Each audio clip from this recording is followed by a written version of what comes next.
As a small sawmill owner or a small sawmill business, how do you get your logs? Where do you get your logs from? Here's an idea that could help you make thousands. I'm a small sawmill owner and I cannot afford to buy my logs. I cannot afford to get my logs trucked in. I cannot afford to go out and harvest the logs myself, from a landowner and then pay the landowner. Can't pay the market price for logs. Here's another idea about how you can get your log. So let this dang guy in the video talk for a minute. Hopefully he'll be back before he cuts that log in half. So I had to travel about 100 miles from home today to get this tree. If you see anything else you like, let me know. But no, I just want to see what's in that one for sure. It's close, so that one looks like it's got a big crack in it, see it? Mm-hmm. And we only got for that.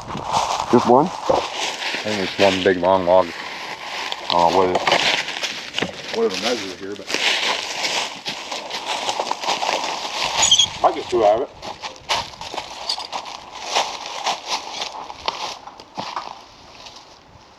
I mean, it's getting narrow too.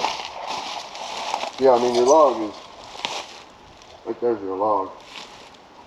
And that's 11 foot. So we'll cut that one, and then we'll cut to that one. Because this tapers off so much down, you know what I mean, here, that you'd have to take off so much of that just to get a, yeah. This will make a couple boards. 6 by 6. Oh, yeah. 1 by 4. Where are we at, 11? Yeah. I mean, there's 20 right here at this B. So you get an 8. That's a 9, you can get an 8-foot board. Right at this That's B. what we'll haul it out at. We'll cut it. But I don't know that, there's a big hollow. Yeah, and it might be junk. Spot right there. I need some shit like 4 or 5 foot for the crib. Well, I'm gonna build doors. Okay. Yeah. Whatever's junk is junk, I guess. No, yeah, you can't do nothing about that. It might be all junk. You don't know. I don't know. Kind of got it on the path. I know. Well, I did that so we could get to it easily. Yeah, I hear you. Right? Yep, absolutely. I knew I had to clean something up anyway.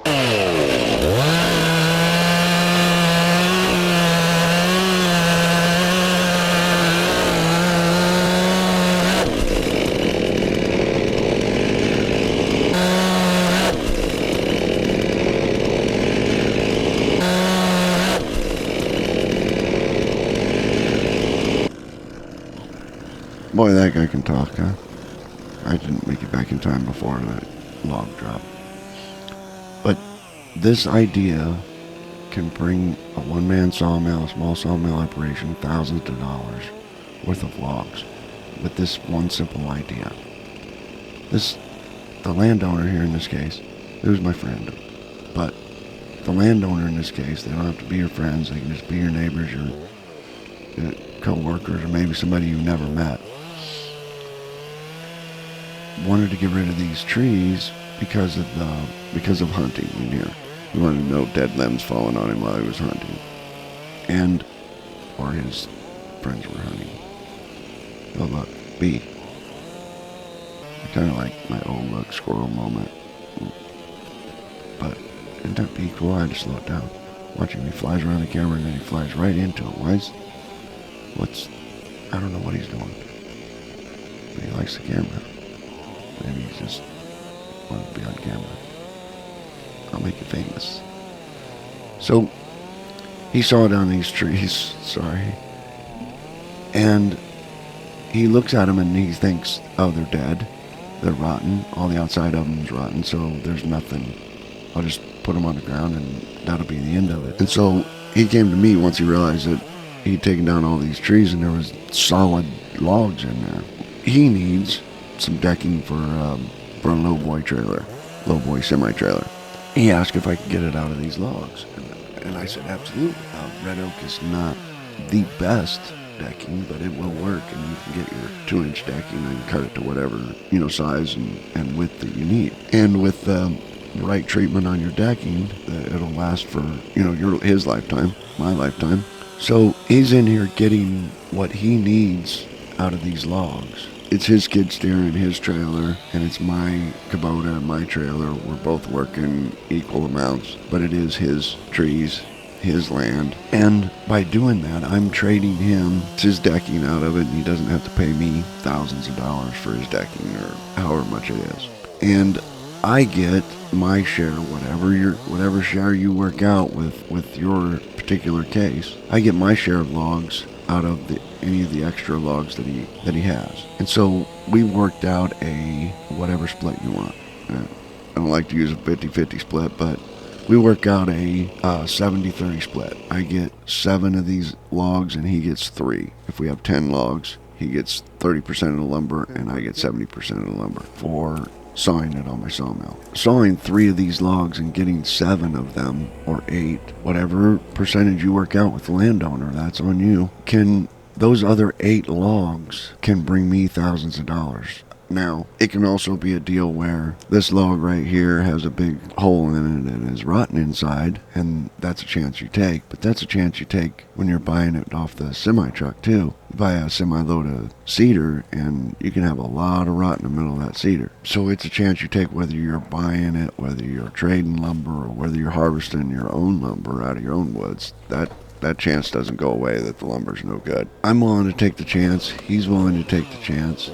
And we're in here using our own time to haul these logs out, get them to the sawmill, and he gets his low boy trailer deck, and I get thousands of dollars worth of oak to do what I want with, to sell, to make, I make cattle fence out of some of them. But you can do whatever you want with it. You can sell it, you can make 6x6s out of it, 4x4s, you can make...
Get this deal as a small sawmill owner?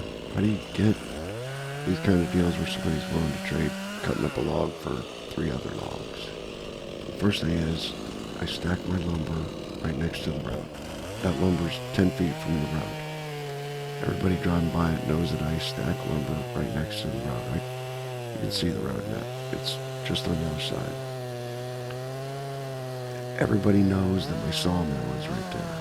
My log yard is right there. My sawmill's just off the road in this picture. I move it there all the time. Otherwise, it's in the shed, which can still be seen from the road. That shed right there can be seen from the road. So, every farmer in the area knows I got logs, I got lumber, I got a sawmill. Everybody drives down that road knows that.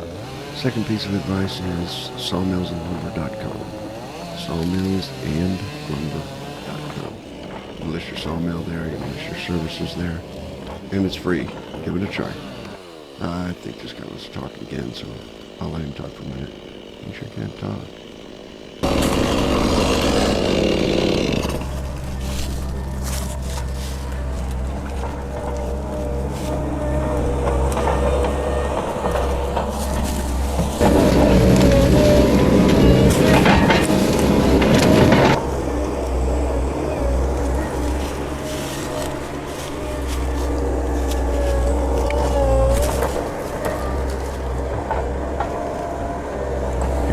Showing us the end of that log. He was impressed that it wasn't rotten. The end of that log.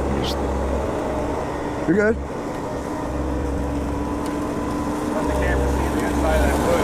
Oh. He just knew that all that lumber would be rotten in there, and the log's just solid as heck.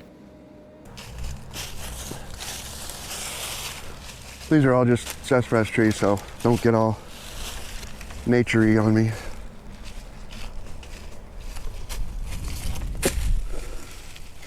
This one's an oak we tried to save right there. I don't know if you can see that. Maybe on that camera. Maybe. So this one's an oak that we tried to save. We'll probably try to save that one. Since we took down this one, this oak will be a lot better. And that's a cherry right there. So that cherry will do way better with that oak gone. And then these are sassafras, and we'll take them out. And that one's probably an old dead cherry. Won't cry if we knock that one down either. That's an old cherry bent over. And this is a cherry that would have been good, but the tree took it down, so there's nothing you can do. So you're just, and this is the path anyway, so you're not tearing anything up here. Nothing tore up. Got an 11 footer there, and then whatever was in that little lanky one, an 8 footer that he just carried off. Now there's one on the trailer that is rotten. I don't know if I show a picture of it, but the inside of that one is pretty rotten, but there's still lumber in there. If you want to take it home and you're willing to take a chance. We took a chance on the tree and had it on the ground. Why not put it on a trailer? So this is really the second log we've gotten out of this woods. And we're moving on to the next tree. I don't know where it is. Down there somewhere. I'll go see if I can find it.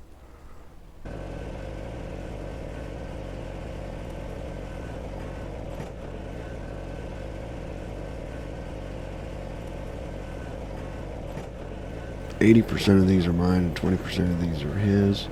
He can do whatever he wants with his. And if you really get into an argument, well, you shouldn't be anyway. Then if you do get to arguing, you don't want to make it totally square. Get out the Doyle log scale, measure them all to Doyle and call it good. But we're in and out of here where this tree is 5 feet off the trail. The only thing we've ruined is that one cherry tree. The log fell on it. I didn't ruin it. He dropped the tree on it, and maybe he couldn't help that. Very, very minimal disturbance of anything in there. We cleared up some sassafras trees. Around this part of the country, sassafras is not a good tree anyway. So as a sawmill owner, small sawmill business, a one-man sawmill, whatever you're doing, what can you do to let these deals come through to you? What can you do to encourage these deals to come through to you? Number one, you can let your sawmill, your lumber be seen from the road. People trying to hide it in the back, get it out front, let them see it. Number two, list your mill, your services, list your wants and needs. You want logs on sawmillsandlumber.com. Facebook, I hate saying Facebook, but you can try that. It's a lot of work, and you gotta answer 500 people who really don't care about anything and who are not intelligent. So those three things right there are going to help. When you're in this guy's woods, you can be respectful of his woods. You're not in there to tear stuff up. You could drive over all kinds of stuff with your tractor, and be respectful. Respect his woods. The last thing that you can do, a lot of these sawmillers, small sawmillers, forget, and they start.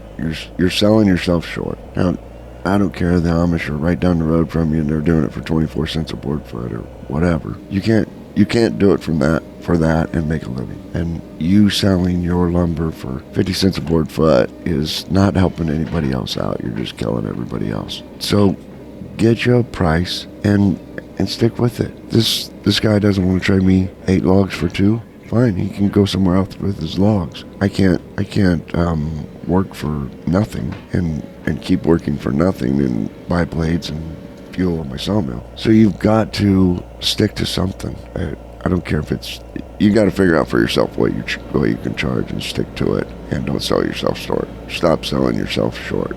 Keep making sawdust. Good luck. Be safe.